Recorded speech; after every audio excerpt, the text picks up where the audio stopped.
Deniz normal deniz içine. Benim Azim Hocam. çocuklarım var. Lütfen biraz sessiz olun. Azim Bey. Hanımefendi biz konuşmuyoruz, siz konuşuyorsunuz Hayır, zaten. biraz sessiz benim çocuklarım var. Biz sessiziz zaten. Yüzüme durmayın güneş. Şöyle çekilin kenara. Bize işimizi öğretmeyin. Sakin olun. Bakın hanımefendi. Biz mahkeme kararıyla geldik buraya. Biz mahkeme kararıyla geldik. Kapınızı kırmadık.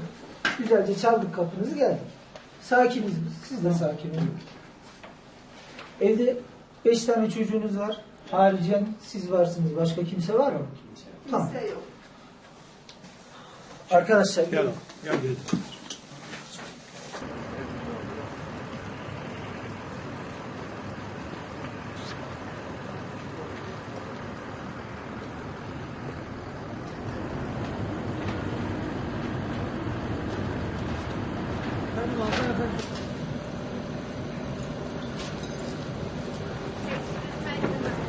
شو مزالتي؟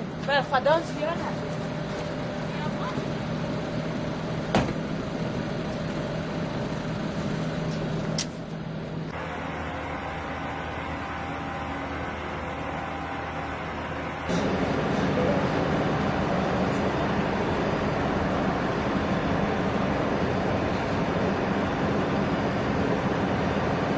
Şimdi şu tarafa doğru gideceğiz. Sadece şu kaldı burada.